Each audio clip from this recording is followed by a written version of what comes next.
Ini namanya Looker Data Studio, di mana kita bisa gunakan Looker Data Studio ini untuk membuat visualisasi data. Hai guys, balik lagi di channel ini. Hari ini gue bakal ngajakin kalian gimana caranya bisa manfaatin Looker Data Studio untuk membuat visualisasi data. Buat kalian yang baru di sini, kenalin gue Bima. Gue suka bagi-bagi tips terkait dengan data. So, ayo kita langsung cek di layar ya. Nah, hari ini kita bakal bahas tentang gimana sih caranya kita membuat visualisasi gitu ya di Looker Data Studio atau Looker Studio sekarang namanya ya. Dan step by stepnya nanti kita akan mulai dari gimana caranya kita masukin data ya. Nanti kita akan masukin datanya dari Google Sheet.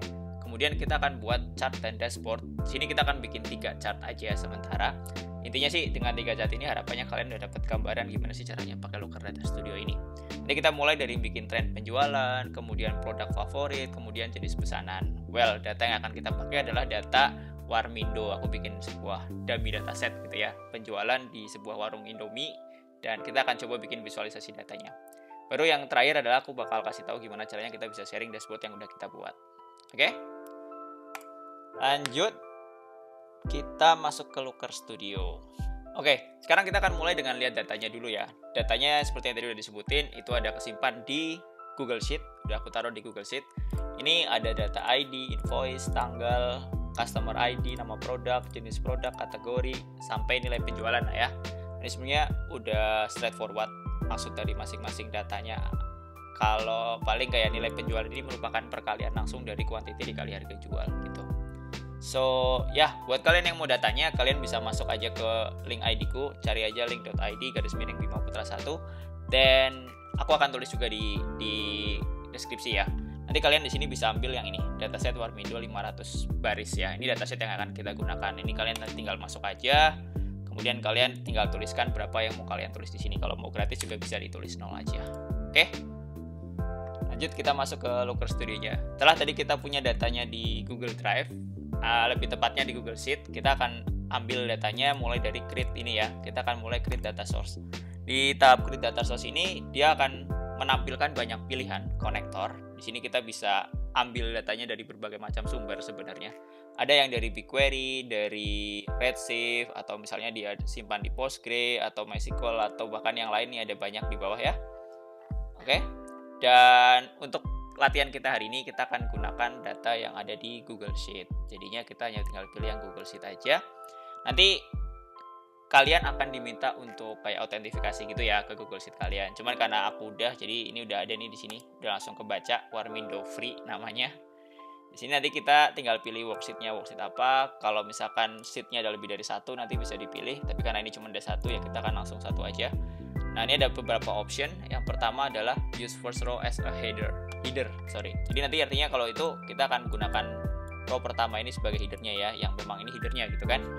Lalu yang kedua adalah include hidden and filter cell. Jadi kadang di Google Sheet itu kan kita bisa ada yang sheet yang ada row atau sel-sel yang ke hidden kan. Kalau ini kita centang itu termasuk di dalamnya.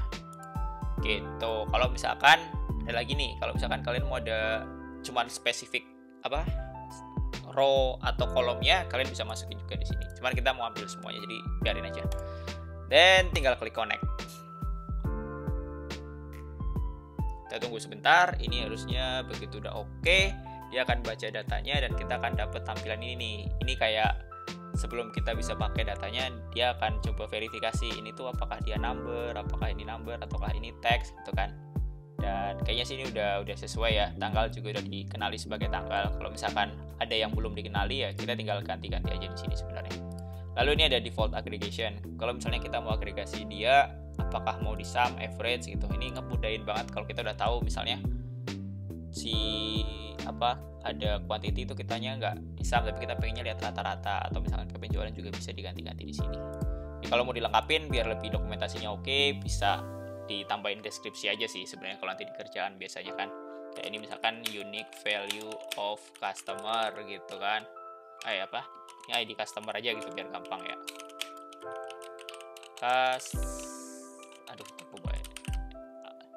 Right, so itu aja. Kita mulai dari situ. Kemudian kita tinggal create report aja sebenarnya. Sesederhana itu. Nah, tadi kita udah ada rencana mau ini tinggal add to report ya. Jadi kita udah ada rencana mau bikin 3 buah chart, yaitu tren penjualan, produk favorit, dan jenis pesanan. Ini yang akan kita buat ya. Klik lagi ke sini, dia secara otomatis kayak bikin default. Jadi kalau kita no, sebenarnya dia nggak akan muncul. Tapi ini lumayan buat overview dulu lah ya, buat nyontoin nih maksudnya gimana sebelum kita mulai bikin reportnya. Nah, sebelum mulai bikin report tadi, selain ini aku bakal kasih tahu dikit nih beberapa interface-nya. Jadi yang paling penting di sini sih sebenarnya di atas ini ya, toolbar di atas, sama di sebelah kanan. Oke, di atas ini ya standar lah ya, ada file dan teman-temannya gitu kan. Aku nggak akan bahas satu-satu di video ini. Di sini ada add page kalau kita mau bikin lebih dari 1 halaman. Jadi kita tinggal tambahin aja nih misalnya. Jadi ini bisa ada 2 halaman gitu dari report kita. Oke, ini kita delete aja. Kita cuma pakai 1 halaman, ini kita bisa hapus. Terus kalau mau add chart bisa dari sini. Ini ada macam-macam jenisnya, table, bar, pie, dan seterusnya. Nanti dia akan ngebantu kita bikin chart. Atau di sini kalau misalnya kita mau chart-chart yang nggak default gitu, tapi si Google Data Studio ini juga punya community chart yang dibikin oleh orang-orang. Dia punya beberapa pilihan-pilihan yang bisa dipakai juga sih. Oke. Next, sebelah kanan nih ada ada data gitu ya, datanya yang ada di tempat kita. Ini kalau teman-teman yang biasa ngerjain di Excel biasanya paham lah ya, kayak ini tuh konsepnya mirip sebenarnya. Ketika kita klik di sini, mana yang mau jadi dimension, mana yang jadi matrix, atau biasanya mana yang jadi kolom, mana yang jadi row gitu ya sederhananya di dimensionnya. Terus karena ini cuma 1 ya, jadi dia cuma ada dimension 1 dimension, tapi kalau 2 biasanya ada 2. Kemudian ada matrix, dan yang sebelah kanan ini adalah ininya si kolom-kolom yang kita punya dan kita bisa gunakan buat bikin visualisasi. Right? Oke, jadi ini tadi kalau kita mau lihat contohnya, nama produk di sini, makanya dia nge-list down. Kalau mau ditambahin customer ID tinggal tambahin di sini, bener-bener kayak drag and drop doang sih, simple ya. Oke, tapi kita nggak butuh yang ini. Kita akan coba lihat tren penjualan. Jadi kita akan coba pilih di sini add a chart. Lalu karena kita tahu tren, makanya kita ambil yang time series. Ini bisa pilihnya mau yang time series, bisa yang sparkline, bisa yang smooth. Biar asik aku pakai yang smooth aja, gitu kan. Nah, ini hasilnya gini nih. Dia langsung otomatis awalnya tuh kayak merekomendasikan kolom-kolom apa, dimensinya apa, value-nya apa. Ini udah direkomendasikan. Di sini dia langsung pakai date trends-nya itu tanggal transaksi dua-duanya. Tapi matrixnya kita nggak pengen record count ya. Record count ini ada berapa data yang terbentuk di tanggal-tanggal tersebut. Kayak kita pengennya kan tren penjualan. Jadi kita harus ganti si record count ini dengan si total penjualan. Mana total penjualan? Nilai penjualan, sorry. Kita taruh aja di sini nilai penjualannya. Bam. Ini dihapus. Here we go. Kita dapat nih nilai penjualan per hari. Misalnya nih di tanggal berapa nih? Paling tinggi ada di tanggal 17 Mei, 143.000. Cuman kayaknya kalau buat report harian ya bisa, tapi di sini kita akan bikin yang agak lebih naik lagi, yaitu di bulanan aja. Kita bisa klik di sini, type-nya kita ganti jadi year month. Simple banget sih sebenarnya. Nah, kayak gini nih, ya kan? Misalnya kita nggak mau garis kayak gini, mau kita custom juga bisa. Chartnya kita masuk di style nih. Misalnya kita nggak mau line tapi mau bars, bisa juga dibikin bar gini kan? Karena kan cuman nggak banyak juga ya, kita pakai bar aja biar lebih kelihatan gitu. Oke, ini misalnya udah jadi bar ya. Nanti misalnya di sini ada opsi-opsi lain sih, kayak mau nampilin axis-nya gitu kan, atau enggak. Terus title axis-nya bisa disetting. Lalu yang X juga bisa, misalnya mau biar agak cakep nih, kita nggak usah pakai grid juga bisa, dihilangin gitu kan. Grid colornya kita bikin jadi transparan gitu, jadi kayak gini. Terus misalnya kita mau kasih kita mau kasih si nilainya di atas gitu, show data labels nih. Tuh udah dapet kan data labelnya, bisa kelihatan compact aja biar nggak kebanyakan. Terus ya di sini sih kita bisa setting untuk konfigurasi masing-masingnya. Oke. Next adalah kita bikin yang lain. Apa tadi ya? Yang kedua ya. Yang kedua adalah bikin produk terfavorit. Nah, produk terfavorit ini karena kita mau lihat kategorikal ya. Salah. Kita mau lihat kategorikal, kita akan bikin dia sebagai bar chart aja, tapi bar chartnya yang horizontal kayak gini, taruh aja. Nah, produk favorit kita akan hitung berdasarkan quantity aja. Jadi kita ambil quantity di sini. Kalau sekarang ini tanggal transaksi, kita tinggal ganti jadi nama produk. Nah, jadi deh produk favoritnya. Kita jadi tahu ternyata Indomie rasa soto Betawi lah yang paling favorit dibanding yang lain gitu ya. Ini bisa dibolak-balik sih.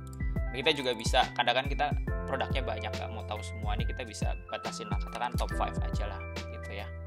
Top 5 dari produk itu apa, jadi kita bisa langsung kasih limit di sini, kita bisa kasih label, kita bisa hilangin si bordernya misalnya. Mana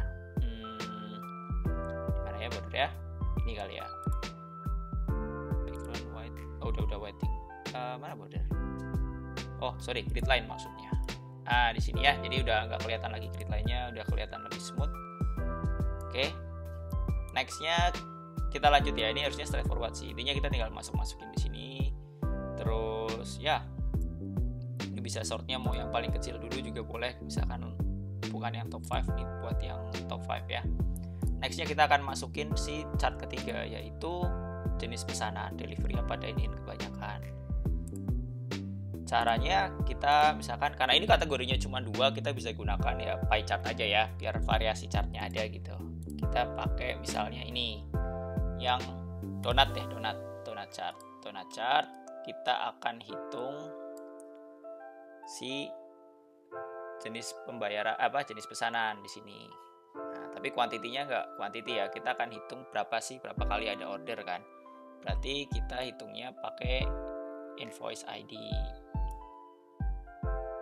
Nah ini juga nggak di sum, ini di count ya, karena kan kita mau ngitung berapa kali sih ada transaksi itu.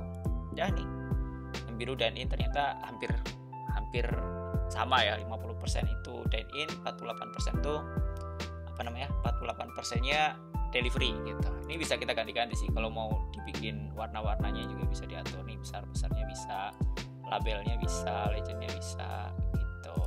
Ini bisa diganti warna, dimension value atau single value gitu kan. Terserah kita mau pakai gimana, aku pakai default color aja ya. Terus ya ini udah, nih angkanya kalau kita over juga kelihatan.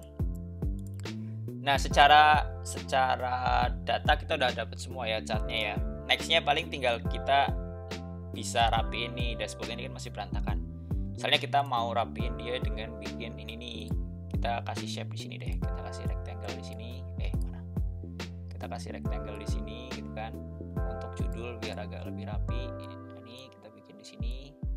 Terus kita kasih teks ya, dashboard penjualan Warmindo misalnya.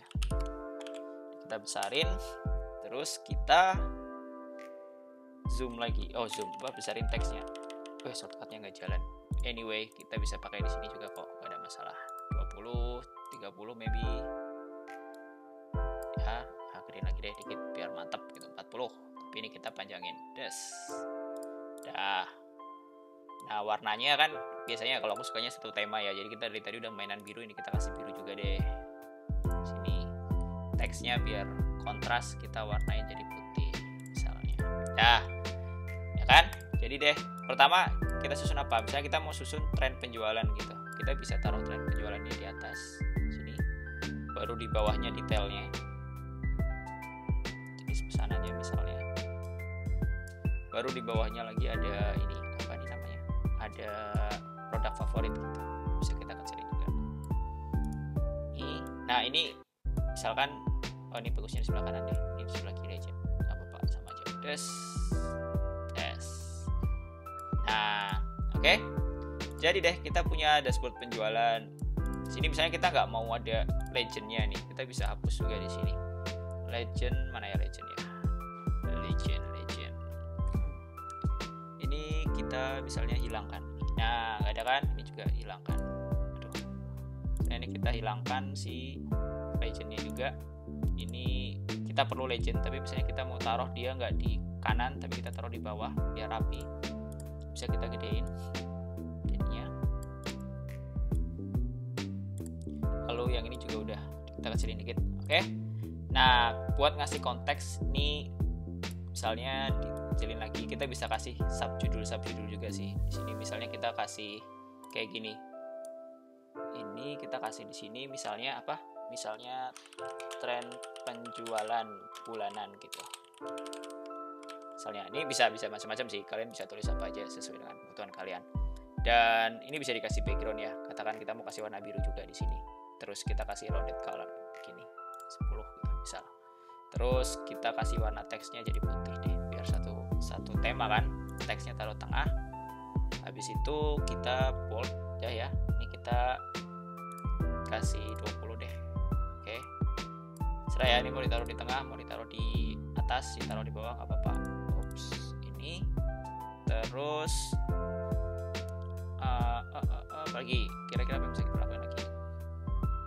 Udah kali ya, ini kita tinggal tarik sini tren penjualan misalnya. Terus ini kita di bawah kasih lagi, salah, ini kita ini taruh di sini favorit produk gitu kan.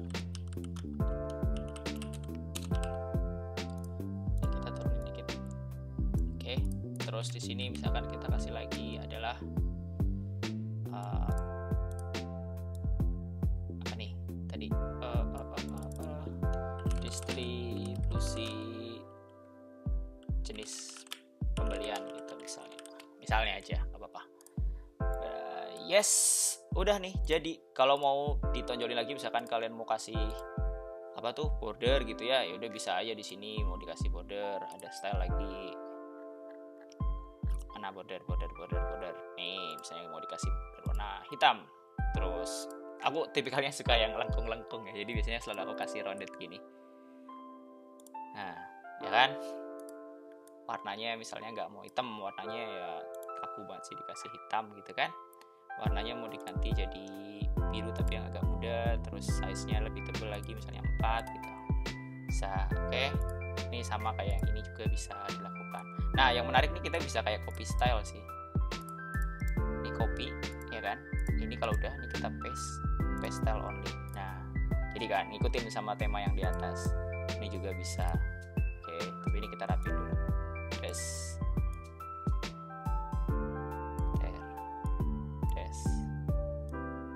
Oke, ini aku tarik deh biar agak tengah-tengah, apa-apa. Ini juga kalau mau full juga boleh, kalau mau setengah-setengah juga boleh, silakan.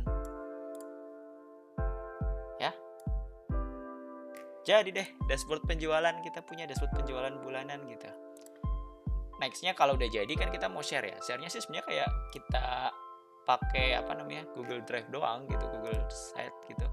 Kita tinggal share ini. Share-nya mau ke siapa, misalnya mau bisa diakses oleh semuanya gitu, dibikin public. Kalau kalian mau bikin portofolio bisa dijadiin public, jadi siapapun bisa lihat kalau kalian kasih linknya kan. Atau kalau mau dibikin unlisted yang cuman punya link doang yang bisa gitu kan, atau restricted juga boleh. Atau mau invite spesifik orang aja juga nggak apa-apa gitu cara sharingnya.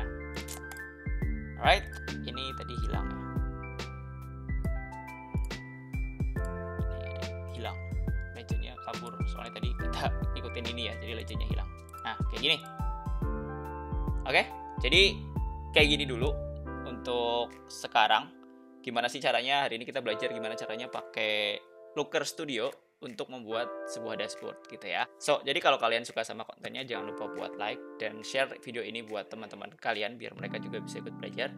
Dan jangan lupa buat subscribe yang belum subscribe, jadi kalian juga bakal dapat update kalau aku punya konten lainnya. Makasih.